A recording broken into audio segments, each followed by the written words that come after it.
Earl Shapiro, you may ask your question. Yeah, I was wondering about the replacement of air conditioners that are below the federal standard, if there's been any effort to try to automatically replace them with federal standard minimums. Are you talking about within the context of within BEopt? Yes. Would you repeat the question, please? So currently, when you model a retrofit and you assume an old air conditioner that's like SEER 11, I guess, and then in real life that would at wear out be replaced with a SEER 13, is there any way for BEopt to automatically do that for you? I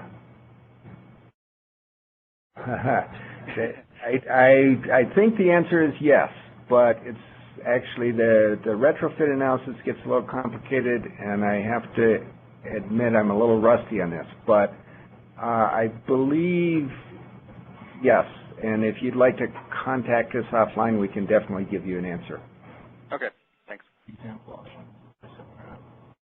There is there's an option for replace at wear out. So BEopt does it's interesting that like in the new construction version, everything goes in brand new, and we do the cost impacts of replacements in the future, but the energy modeling is sort of the same for all years in the analysis period.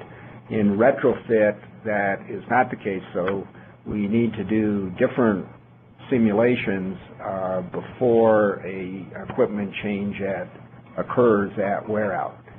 And so I'm not sure if I understand all the details of your question, but basically there's not an option that says automatic upgrade to code, but if you specify R13 or SEER 13, sorry, at wear out, that will be part of the analysis that happens.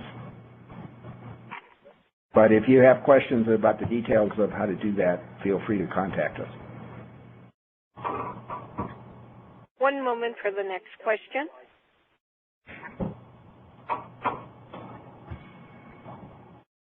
You may ask your question.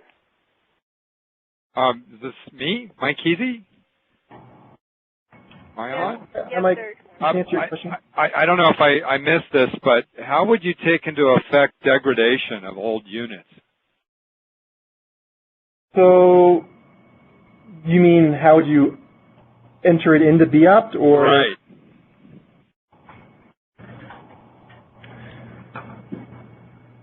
Let's just take an example, an old 20-year-old unit.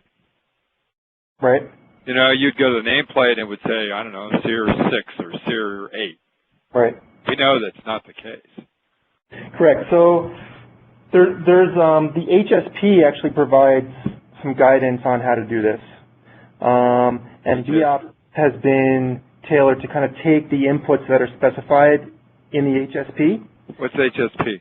The Building America Housing Simulation Protocol document. Okay. You can download that off the Building America website. But it's largely based on these maintenance factors and the age of the equipment to determine how the efficiency would be derated or degraded over time. So, Mike, are you seeing option 2 on the screen at the moment here? Yeah, barely. So this is a SEER 8. Yeah. And then it says that it's 15 years old, seldom maintained, and so the effective derated SEER is 5.1. Got it. Okay. Good. That accounts for both effects, what the Gotcha. SEER was originally and what it is today. How about another question? How about EERs? How does the BEopt take into effect EER? Because that's more important to us utility folks. We're actually going to talk about how the AC inputs have been modified on the very next slide. All right. So thanks for the segue. All right. But I guess if there are any other questions, we'll hold on a second.